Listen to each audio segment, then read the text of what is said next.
New light की online classes में आपका स्वागत है।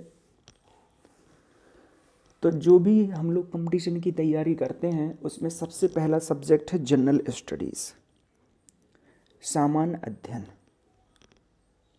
छोटे मोटे एग्ज़ामों में सामान्य ज्ञान भी रहता है। तो सामान्य अध्ययन को हम लोग कैटेगराइज में करेंगे सब्जेक्ट वाइज। सबसे पहले इतिहास, भूगोल, भारतीय राज्य व्यवस्था, भारतीय अर्थव्यवस्था, विज्ञान एवं प्रौद्योगिकी, साइंस एंड टेक्नोलॉजी, और लास्ट जो टॉपिक रहता है वो ऑल टाइम एवरग्रीन रहता है, जिसको हम लोग कहते हैं करंट अफेयर्स।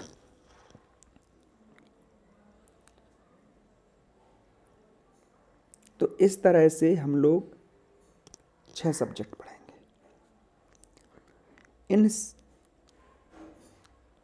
इन 6 सब्जेक्ट में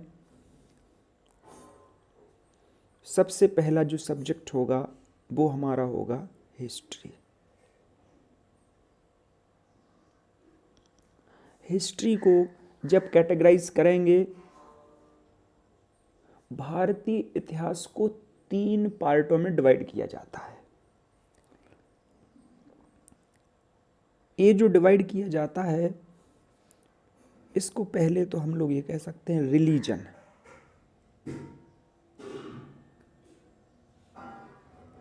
दूसरा बोल सकते हैं समय, टाइम के रिस्पेक्ट में भी डिवाइड कर सकते हैं, धर्म के रिस्पेक्ट में भी डिवाइड कर सकते हैं। जब रिलीजन के बेसिस पे इसको डिवाइड करते हैं तो भी वही सेक्शन है, उस समय के आधार पर करें तब भी वही सेक्शन है। पहला जो पार्ट होगा वो होगा एंशिएंट, दूसरा जो पार्ट होगा वो होगा मीडिएवल, और थर्ड जो होगा वो होगा मॉडर्न। सबसे ज़्यादा जो एग्ज़ाम में जो जिस सब्जेक्ट का यानी एक तरह से जिस पार्ट का पोर्शन आता है वो है आधुनिक इतिहास। तो इसका ये मतलब नहीं है कि हम एंशिएंट को छोड़ दें। तो एंशिएंट से स्टार्ट करते हैं। अगर भारतीय इतिहास को लिखना हो या ये कहें कि कल क्या हुआ था, ये पता लगाना हो, यानी 1 डे बिफोर, तो क्या करेंगे? किसी से पूछेंगे, घर में किसी से पूछेंगे। अगर घर में किसी ने बता दिया तो ठीक, नहीं तो न्यूज़पेपर उठा लेंगे, और भी तमाम साधन है, नेट खोल लेंगे, यूट्यूब, फेसबुक, इस तरह से कई चीज़ें हैं जिससे कि हम पता लगा सकते हैं कि कल क्या हुआ था। 200 साल पहले चले जाएं, 300 साल पहले चले जाएं, तो उस समय तो ये साधन नहीं थे। तब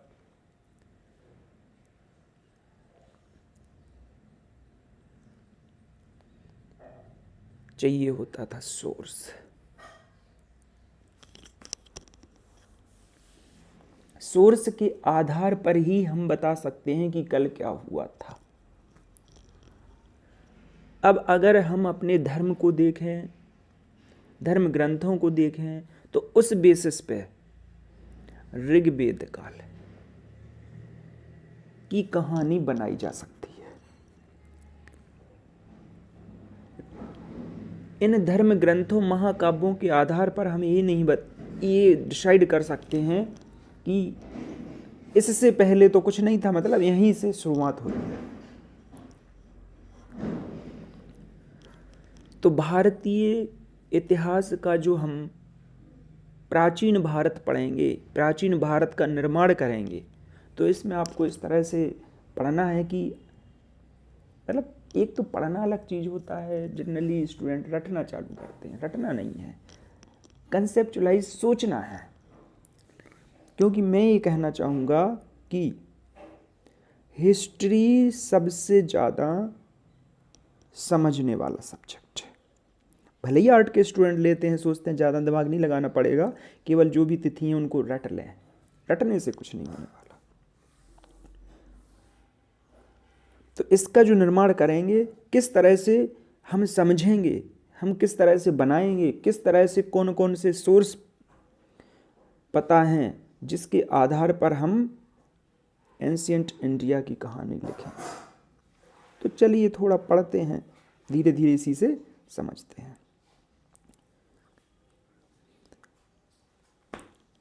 भारतीय इतिहास में जब अंग्रेज राज कर रहे थे तो उस समय कुछ घटनाएं घटी, यानी कुछ लोगों का इंटरेस्ट क्रिएट हुआ कि हम समझें। उन्हें ये लगता था कि इधर जो रामायण महाभारत ऋग्वेद है, जो वेद हैं, इससे पहले तो कोई कहानी है ही नहीं, पहले की कहानी है, पहले का तो कुछ हिस्ट्री है ही नहीं। तो इस दिशा में कई लोगों ने प्रयास किए।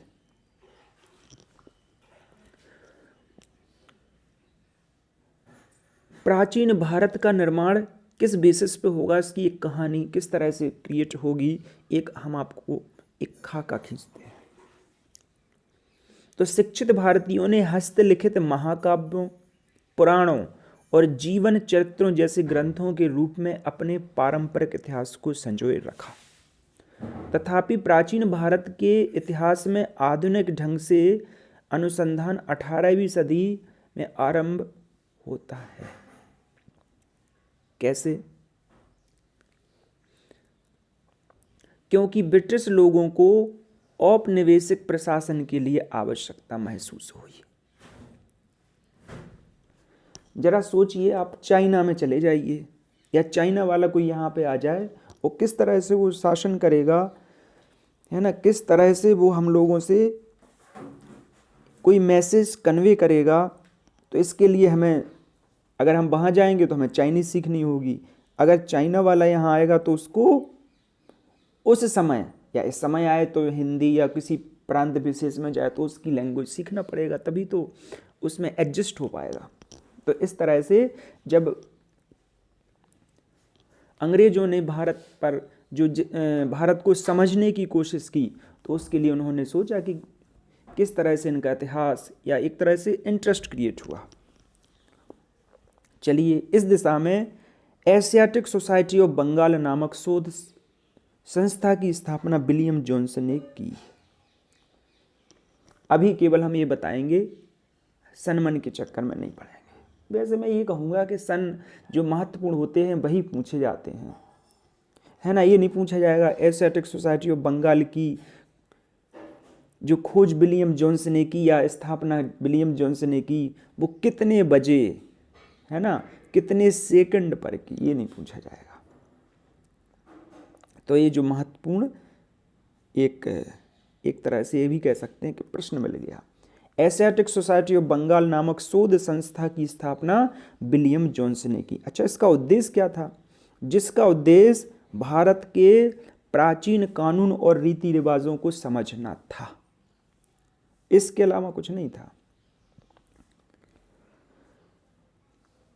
तो अभिज्ञान शाकुंतलम कालिदास का एक नाटक है जिसको अंग्रेजी में अनुवाद किया गया।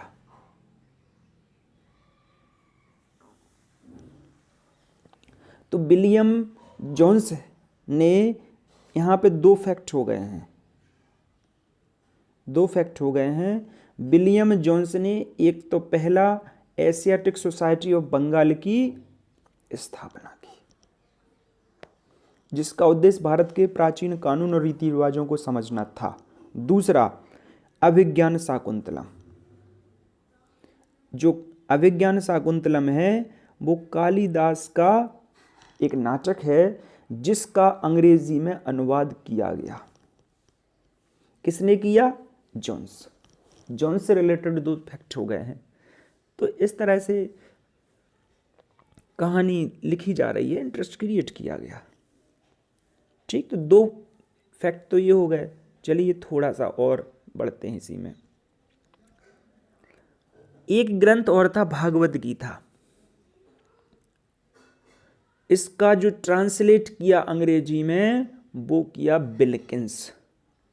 3 प्रश्न है ना, बहुत महत्वपूर्ण, बार बार आते हैं। अच्छा, जिन लोग उस समय जो अंग्रेज थे उनका क्या सोचना था, यानी भारत के इतिहास के प्रति। देखिए, पाश्चात्य विद्वानों का मत है कि प्राचीन भारत के लोगों को स्वशासन, ये सब जो चीज़ें, स्वशासन, राष्ट्रवाद, ये आधुनिक भारत में बिल्कुल डिटेल में पढ़ाया जाएगा, है ना। तो राष्ट्रवाद गलत लिखा है, ठीक है, एडजस्ट कर रहा। वह इतिहास का बोध नहीं था, वे आध्यात्मिक तथा पारलौकिक कथाओं में ही रहे। अच्छा, एक चीज़ और है, इससे इतिहास, जो ब्रिटिश कालीन इतिहासकार हैं वो एक तरह से भारतीय जो भी समाज था या जो धर्म ग्रंथ थे उनको कमतर आंकते हैं, है ना। उनका ये कहना था कि जो भारत लोगों को समझ ही नहीं थी, भारतीय लोगों को, केवल वो आध्यात्मिक को पारलौकिक कथाओं में व्यस्त रहते थे। देखिए, और जाति प्रथा एवं वर्ण व्यवस्था, सामाजिक भेदभाव को भारी कुचक्र माना गया। ऐसे बहुत सारे निष्कर्ष जो भी उस समय इतिहासकार थे उन्होंने बताया। अच्छा, इसमें नीलकंठ शास्त्री एक इतिहासकार हैं जिसमें इन्होंने हिस्ट्री ऑफ एंशिएंट इंडिया या हिस्ट्री ऑफ साउथ इंडिया का जिक्र किया है। ये राष्ट्रवादी इतिहासकार है और इन्होंने कुछ कुछ उस समय के लिए लिखा है। एक है A.L. वॉशम, इनकी एक पुस्तक है वंडर दैट वाज इंडिया, यानी अद्भुत भारत। तो इस तरह इन्होंने कई जो उस समय भारतीय संस्कृति सभ्यता थी विभिन्न पक्षों को सुव्यवस्थित रूप से लिखा।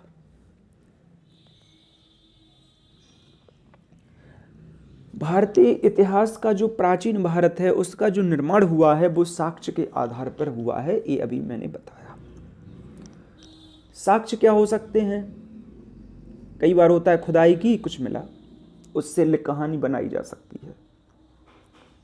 हमें कोई धातु, कोई सिक्का मिला, उससे कहानी बनाई जा सकती है।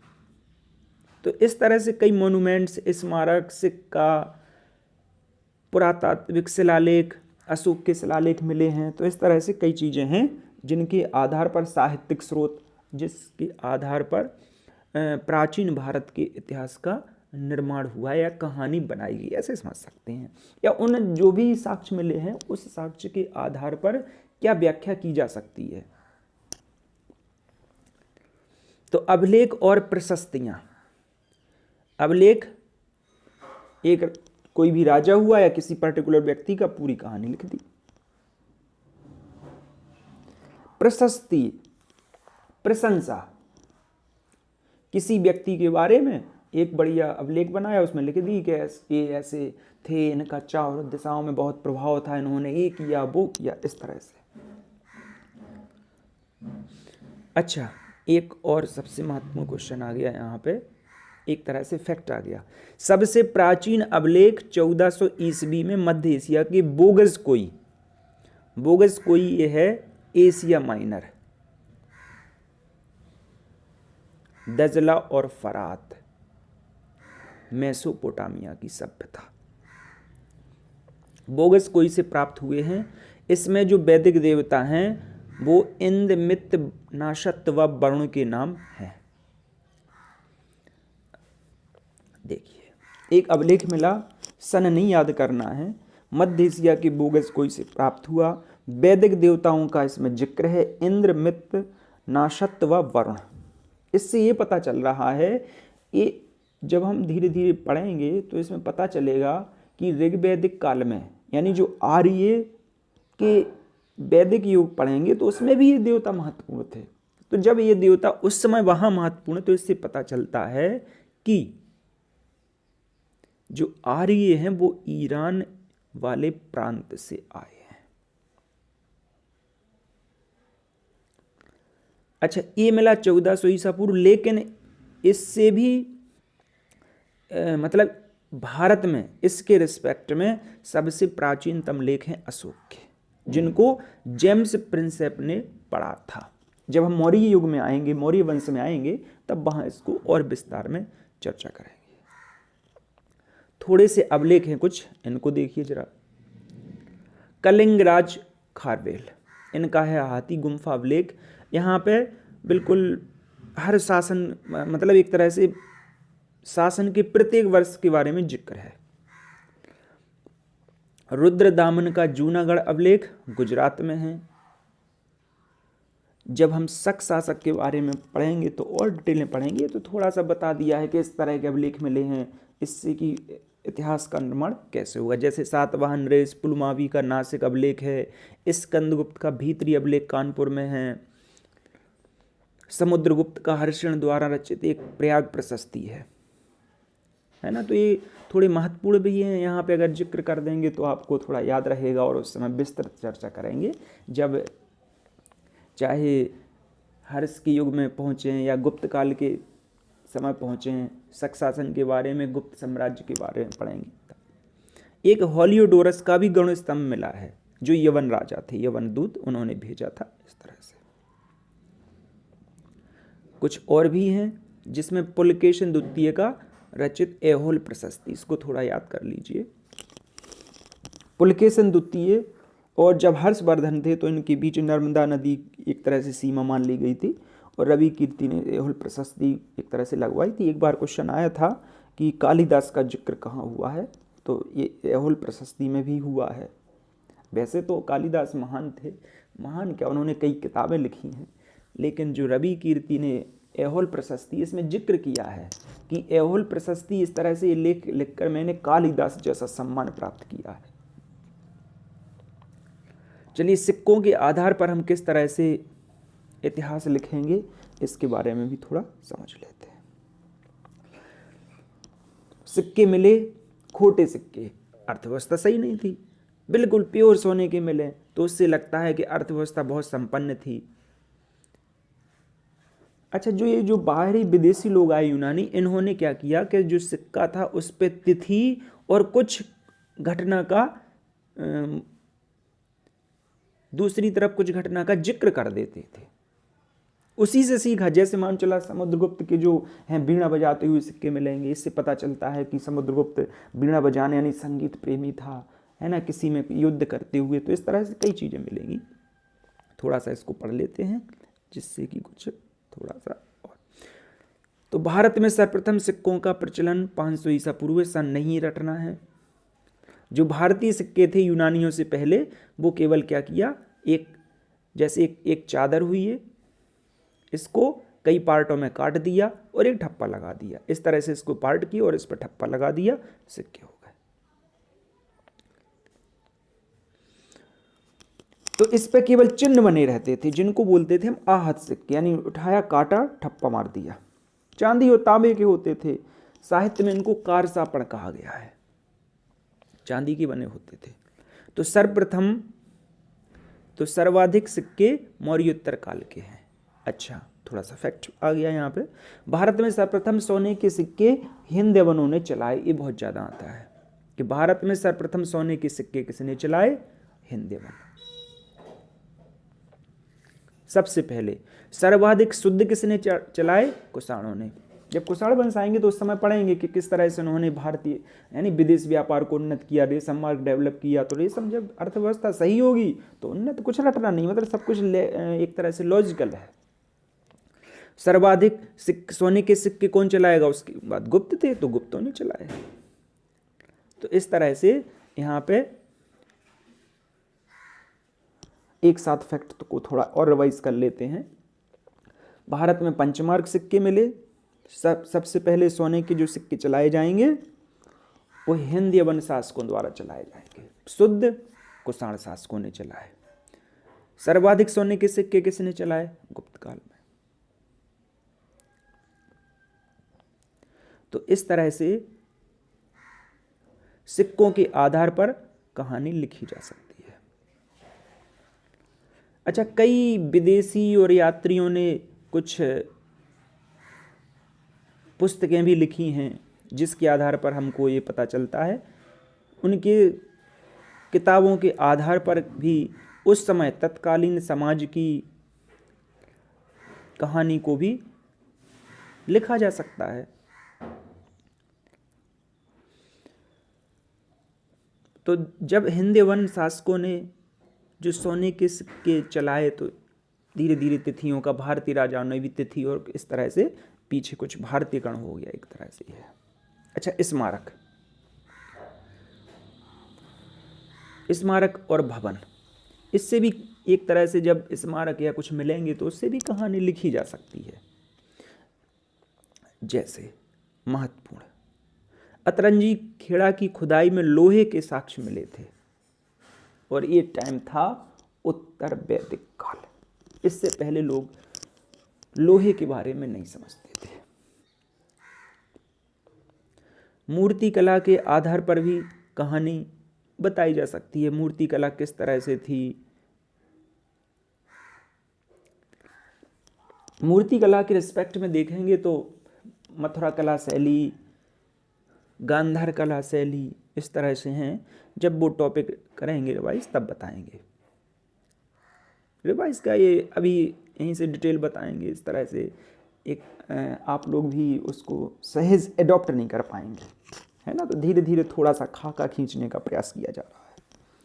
साहित्य धर्म ग्रंथ, जो वैदिक धर्म ग्रंथ हैं उसमें भी ब्राह्मण ग्रंथ हो गए, जैन, बौद्ध आदि को सम्मिलित किया गया है ना। वैदिक ग्रंथ भी हैं। वेद का जो अर्थ होता है ज्ञान होता है। ऋग्वेद, सामवेद, यजुर्वेद, अथर्ववेद, इस तरह से उस समय उसको अच्छे से पढ़ाया जाएगा। कौन से वेद में क्या लिखा है, संगीत में कौन सा है, तो ब्राह्मण, आरण्यक, इस तरह के जो भी हैं स्मृतियाँ, यानी उपनिषद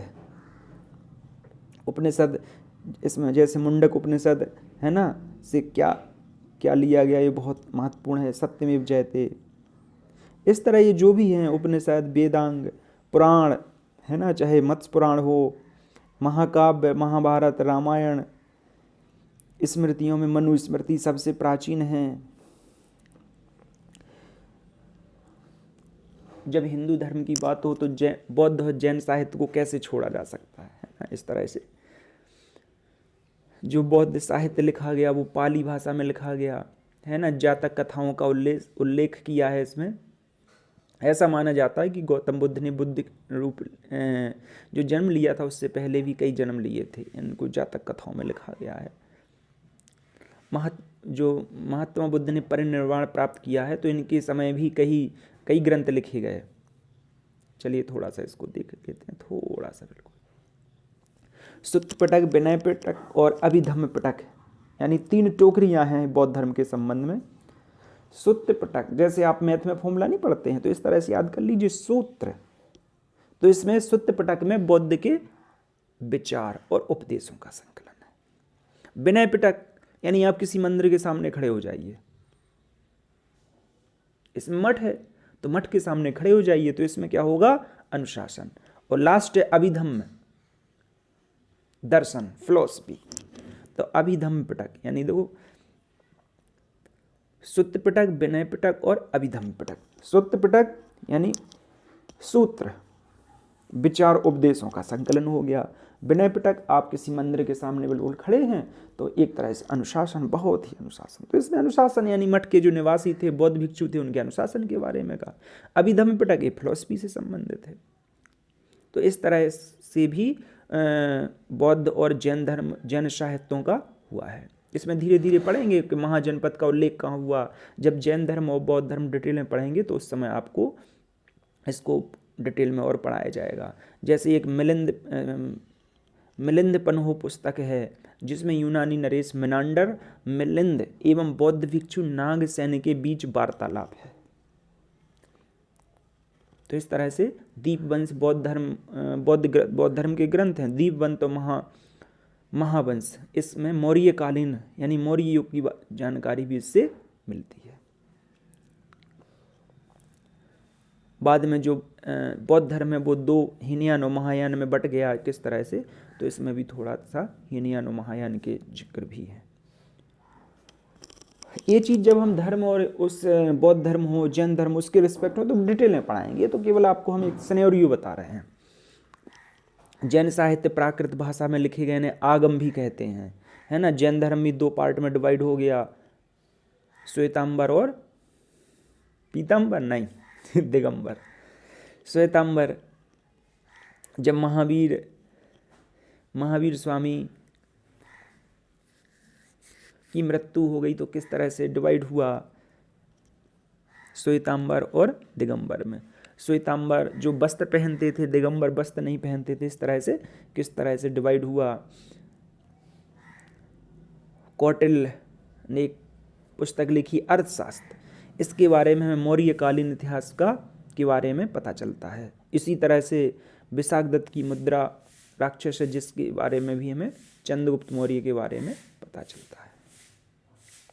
संगम साहित्य, अगर दक्षिण में बात करें तो जो दक्षिण भारत के बारे में जब पढ़ेंगे तो संगम साहित्य बहुत ही महत्वपूर्ण होगा। इस तरह से कुछ बुक्स हैं जिसमें किसने किस तरह से कौन कौन सी किताब लिखी और किसके बारे में, उसके बारे में पता चलता है। जैसे कालिदास द्वारा मालविका अग्निमित्रम लिखी गई है ना। इस तरह से पाणिनि अष्टाध्यायी,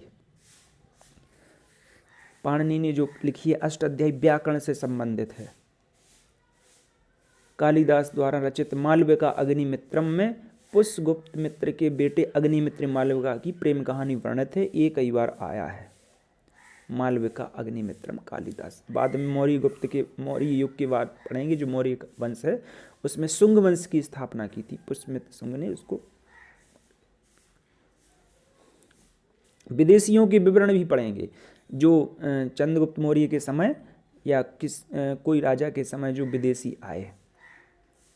जैसे मेगास्थनीज चंद्रगुप्त मौर्य के समय आया, उसने इंडिका लिखी, तो इंडिका में जो लिखा होगा कैसी कहानी होगी उसके समय में हमें उससे पता चलेगा। जो संगम साहित्य है उस समय भी कहानी लिखी गई, तो उससे हमें ये पता चलता है। जैसे चीनी जो बौद्ध भिक्षु आए तो उन्होंने भी, चाहे उसमें देखो फायान हो, हुइनसंग, इत्सिंग, इस तरह से आए। एक कई बार आ जाता है कि उनको सीरियल में लगाइए, तो पहले फायान आया है ना, चंद्रगुप्त द्वितीय के समय, हुइनसांग हर्षवर्धन के समय आया, इत्सिंग इसके बाद आया था। तो इस तरह से जो लोग हैं, जैसे हुइनसंग है, इसने सीयू की ग्रंथ की रचना की। तो इस तरह से जो फायान, हुइनसंग, इत्सिंग, ये जो आए, इन्होंने उस समय तत्कालीन भारत के बारे में जो कहानी लिखी या जो वृत्तांत लिखा, वर्णन किया, उसके आधार पर भी हम प्राचीन भारत के बारे में लिख सकते हैं। तो इस तरह से हमने एक सिनेरियो बना दिया कि जो भारतीय प्राचीन भारत है वो हम सिक्कों के आधार पर, है ना, साहित्य के आधार पर, विदेशी यात्रियों के जो वृत्तांत हैं उनके आधार पर, सिक्कों के आधार पर, स्मारक के आधार पर किस तरह से सिक्के चलाए तो उनके बारे में इस तरह से कहानी बिल्कुल लिख सकते हैं। और ये पूरे लेक्चर में इस तरह से हमने केवल एक सिनेरियो बना दिया आपके बारे में, मतलब सिनेरियो किस तरह से हम जो साक्ष्य मिले उससे पढ़ सकते हैं। इस तरह आज की जो क्लास है वो हम आज यहीं पर ख़त्म करते हैं, और जो नेक्स्ट लेक्चर होगा उसमें इसी कहानी को आगे बढ़ाएंगे। तो आज के लेक्चर में केवल हमने एक खाका खींचा है आपको समझाने के लिए, और